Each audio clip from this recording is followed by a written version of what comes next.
शक्तिहीन होना हम में से किसी को भी पसंद नहीं होता। असहाय या अशक्त होने पर हम दुखी हो जाते हैं। कोई भी अपने शक्ति घटाना नहीं चाहता, सभी अपनी शक्ति को बढ़ाना चाहते हैं। बहरहाल लोगों को यह नहीं लगना चाहिए कि हम शक्ति के भूखे हैं। शक्ति पाने के हमारे दाव पेच किसी को नज़र नहीं आने चाहिए। हमें हमेशा न्यायपूर्ण और नेक दिखना चाहिए। इसलिए हमें शक्ति पाने के सूक्ष्म दाव पेचों की ज़रूरत होती है। सफलता का सूत्र यही है कि चालाक होने के बावजूद हम नेक और प्रजातांत्रिक दिखें। सततः छल कपट का यह खेल शक्ति के उसी खेल की तरह है जो पुराने ज़माने में सामंती दरबार में खेला जाता था। पूरे इतिहास में शक्तिशाली व्यक्ति महाराजा, महारानी या सम्राट के चारों तरफ हमेशा एक दरबार लगा रहता था।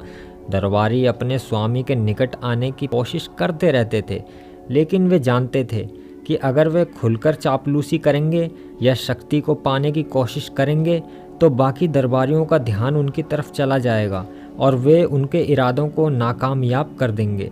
यही वजह थी कि वह सूक्ष्म तरीकों से अपने स्वामी का दिल जीतने की कोशिश करते थे। जो दरबारी इस सूक्ष्म कला में समर्थ और कुशल थे, उन्हें भी अपने साथी दरबारियों की तरह सतर्क रहना पड़ता था, क्योंकि वे उन्हें दरकिनार करने की योजनाएं बनाते रहते थे। दरबार सभ्यता और सांस्कृतिक की पराकाष्ठा मानी जाती है, इसलिए वहाँ शक्ति की हिंसक या खुली चालों को पसंद नहीं किया जाता था।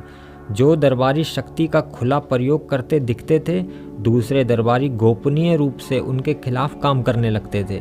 यह दरबारी की दुविधा थी।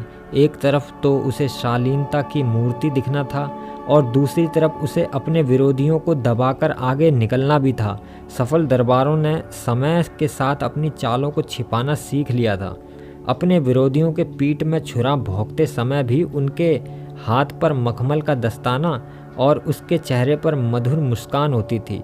खुले विश्वासघात या बल प्रयोग के बजाय आदर्श दरबारी प्रलोभन, सम्मोहन, धोखे व सूक्ष्म रणनीति से अपना उल्लू सीधा करते थे। वह हमेशा कई कदम आगे तक की योजना बनाता था। दरबारी जीवन का अंतहीन खेल था, जिसमें संततः सावधानी और रणनीतिक चिंतन की जरूरत होती थी। यह सभ्य युद्ध था। आज हम भी दरबारियों जैसे ही विरोधाभास का सामना कर रहे हैं। हर चीज़ सभ्य, नेक, प्रजातांत्रिक और न्यायपूर्ण दिखनी चाहिए, लेकिन अगर हम सचमुच इन गुणों के हिसाब से चलेंगे तो हमारे आसपास के ज़्यादा समझदार लोग हमें कुचल देंगे। जैसा पुण्य जागरण काल में कूटनीतिज्ञ और दरबारी निकोली मैकियावेली ने लिखा है, जो व्यक्ति हमेशा अच्छा बनने की कोशिश करता है, बहुसंख्यक बुरे लोगों की दुनिया में उसका विनाश तो तय है। दरबार को सुसंस्कृति की पराकाष्ठा माना जाता था, लेकिन इसकी चमकती सतह के नीचे स्वाहा भावनाओं, ईर्ष्या, लालच, नफरत का अलावा धधकता रहता था। आज हमारी दुनिया भी खुद को न्याय और सभ्यता की पराकाष्ठा मानती है, लेकिन वही निकृष्ट भावनाएं तुम्हारे अंदर अब भी घुमड़ती रहती हैं। खेल वही है। बाहर से तो आपको अच्छा दिखना होगा, लेकिन अंदर से आपको समझदारी सीखनी होगी और वही करना होगा जिसकी सलाह नेपोलियन ने दी थी। अपने लोहे के हाथ को मखमल के दस्ताने के भीतर रखें।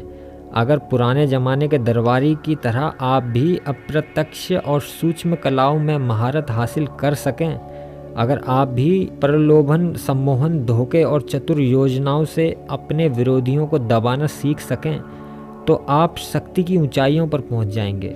आप दूसरे लोगों को अपनी मर्जी से चलाएंगे, लेकिन उन्हें इसका एहसास तक नहीं होगा। और अगर उन्हें यह एहसास ही नहीं होगा तो वे आपसे द्वेष नहीं रखेंगे या आपका विरोध नहीं करेंगे। ओम नमः शिवाय।